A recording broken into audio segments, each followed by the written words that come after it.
Cardinals Corner from Arizona Sports. Cardinals Corner from Arizona Sports with Tyler Drake and Lauren Koval. We were officially inside of the 2-week mark for the 2024 NFL Draft. What's going on, everybody? Tyler Drake and Lauren Koval here with Cardinals Corner. And no, we are not going to dive into Arizona Cardinals' triumphant win at the Topham Handicap Chase in Liverpool, England.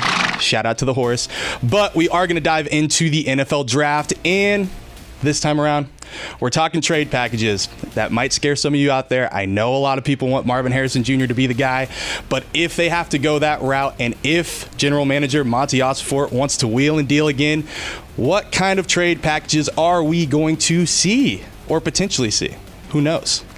Few teams on the trading block for the Cardinals. Two that come to mind right away that I think we have to talk about are the Minnesota Vikings and the Denver Broncos.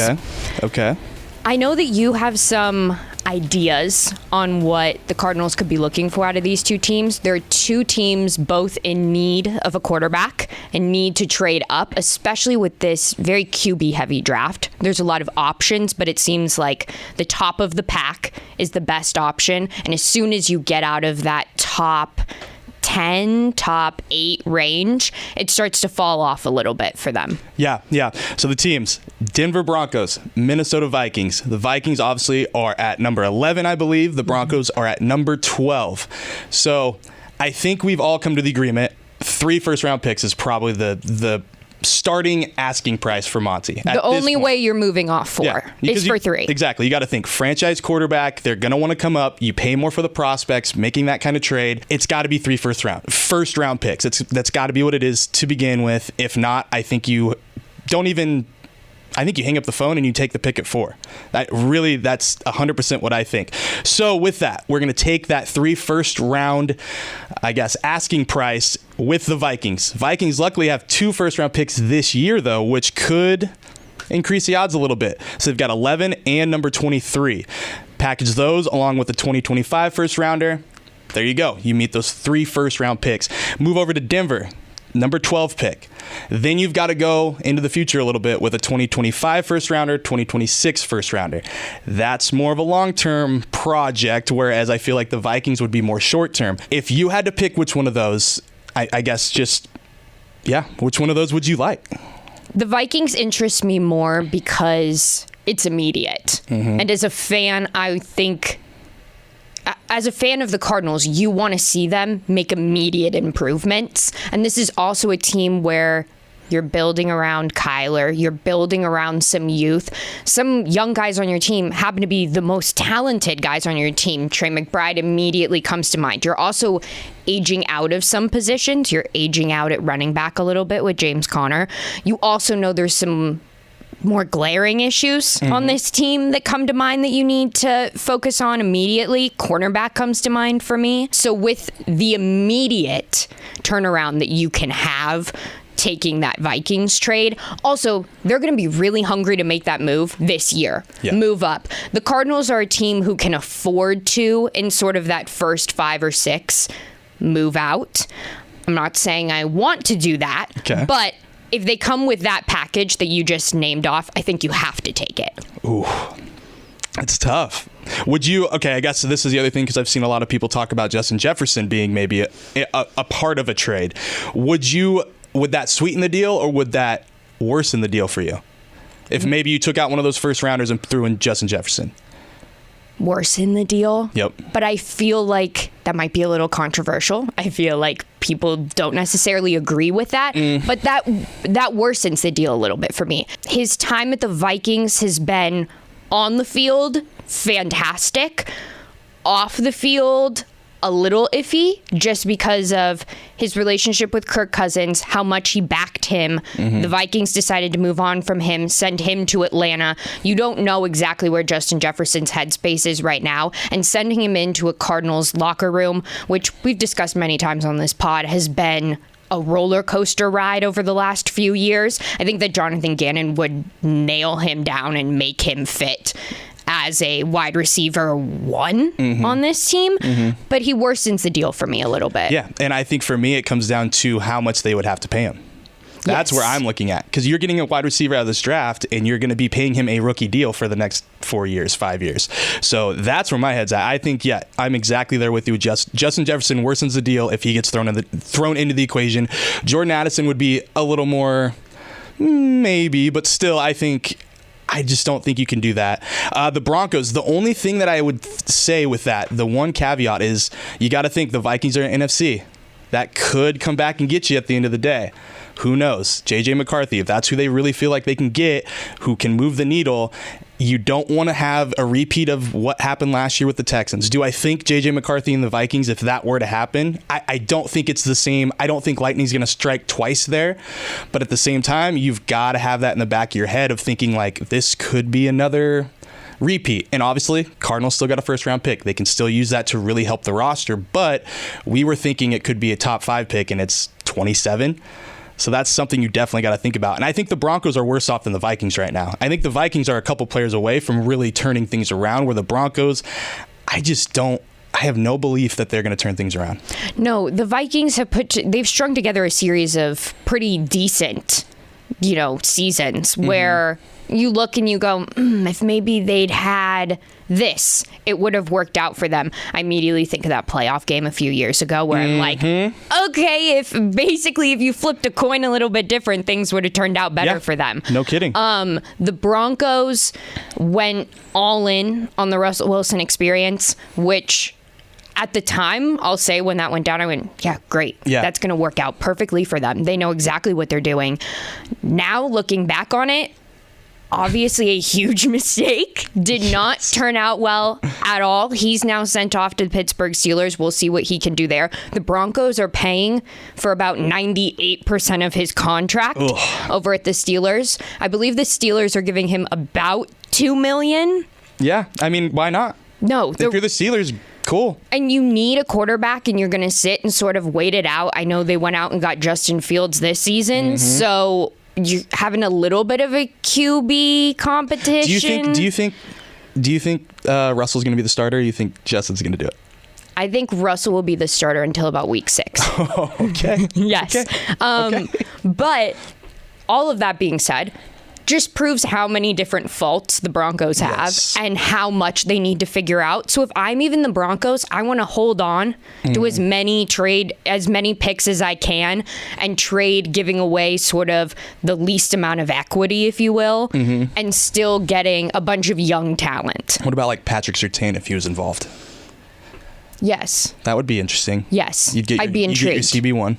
He intrigues me as part of a trade package more than a Jordan Addison or a Justin Jefferson would. You trade 12 2025 firsts and Surtain. I consider it. That would be interesting. I consider it. I would consider it, but wide receiver is still not figured out. Yeah. And the top 3 have seemed to separate themselves from everybody else so dramatically that if you could trade out of 4 and make sure that you came back up. Before we get there, give me your ideal first round year Monti Ossenfort. Tell me what you're doing. I'm staying at 4. I'm taking MHJ. I'm taking 27 and some of the other capital that I have later on in this draft, like the 2 second round picks. 35. I think 35. Yeah. 27, 35. Yeah. And trying to trade back up to get somebody else that I like if I haven't accepted a trade package for 4. Yeah, I think it was Clancy's Corner, our buddy over at Locked On Cards. I think it was trading down, getting enough picks to come back up and still get Marvin. That would be crazy. And I'm not putting it past Monty to pull something off like that, but I like that move. I think that's my go-to move if I'm Monty. I'm staying at 4. I'm getting Marvin. I'm getting my franchise wide receiver, the cornerstone of that offense. And then I'm turning around and I'm packaging 27 and 35 into something, come up multiple spots, try to get back into the teens, land somebody there. You get a defender, somebody like that, edge guy, cornerback, call it good there, and then you use the rest of those picks and fill out where all those other holes are. That's, I think, what I would go for if I'm Monty. I think that would check the box of Marvin, check the box of getting another potential starting caliber dude right off the bat, and then you go about filling those other needs. And we know that Monty likes to sort of wheel and deal on draft night and figure out what's going on. He did it with Paris. They trade down, they trade back up to get him. Let's say that, let's throw this as a question to you. I'm intrigued what you have to say about this. Let's say you trade with the Vikings. Okay. And you give them 4. How far do you think you can move down the board and still get MHJ? 5. 5. Okay. Number 5. Okay. Chargers are going to take him if he's there. I 100% believe that. So you've got to come back up and offer the Chargers now a ton, because you both want the same guy, and you both know that you want the same guy. That's the thing. You both know that you need to build your wide receiver core. You both know MHJ is first on your board. So 5. Okay. So that would be that's where it could get really sticky and really interesting if the Chargers say, "Hey, we want a similar deal to what the Vikings just gave you." Like, I don't think they're doing that.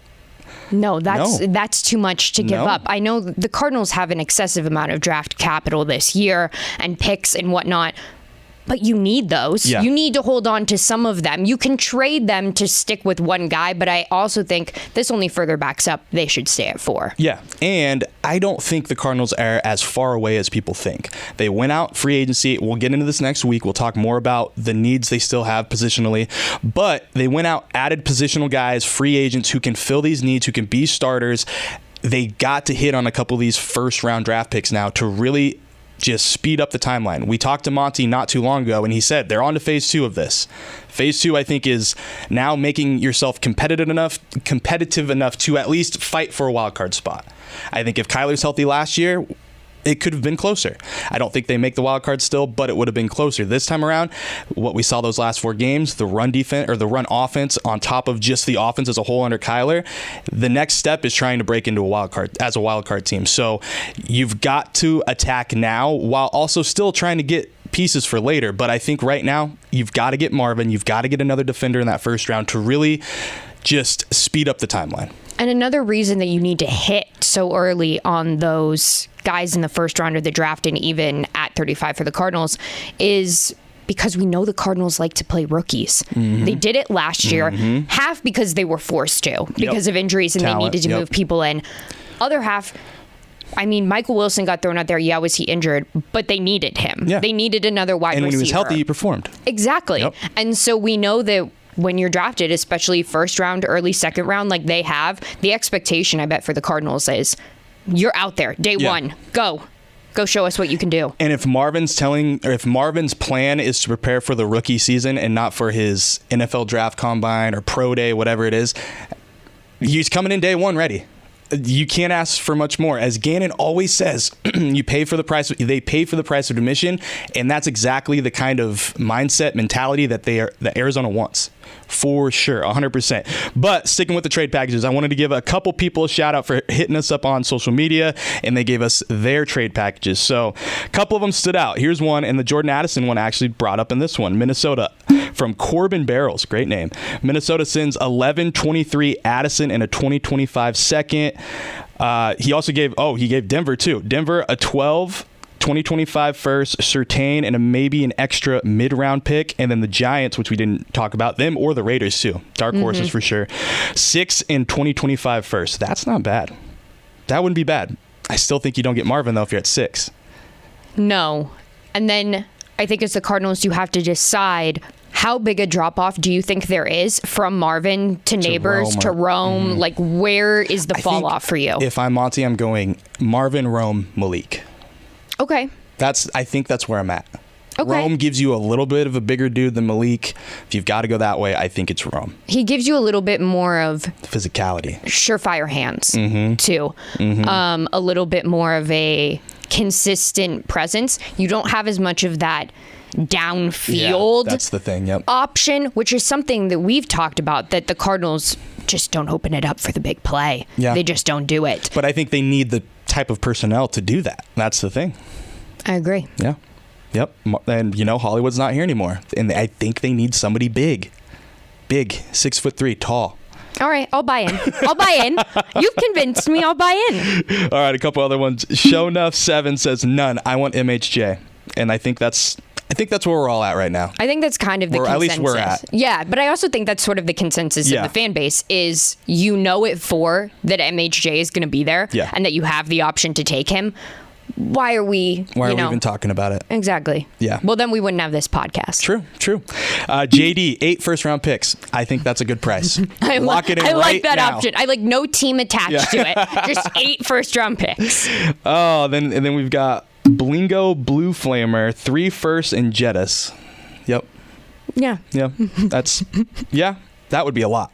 And that'd be a lot of cap space you'd have to give up paying Justin Jefferson. Exactly. Yeah. Jake Trek said either 11-23, 25 first and third from Vikings, or 12-25 or 20-25 first and Surtain from the Broncos. Another one, same thing. And one more from K2. Big shout out to K2, big follower. Mm-hmm. Denver, Surtain, 2024 first, 2025 first. I'd take that. That's not bad. I'd take that. That's not bad. And you fill a need, you can still maneuver those other first round picks to potentially come back up and get a wide receiver. I think I might be leaning more that now.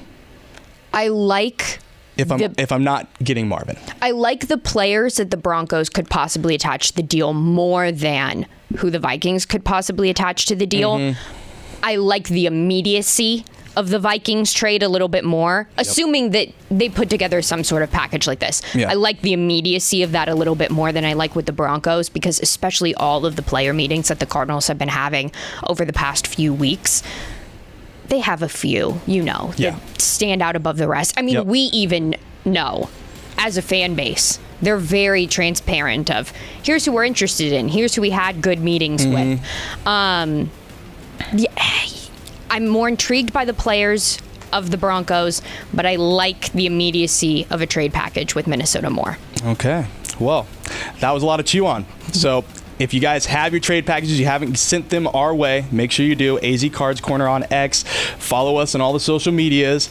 I'm Tyler Drake. That's Lauren Koval. This is Cardinals Corner. We'll see you next time.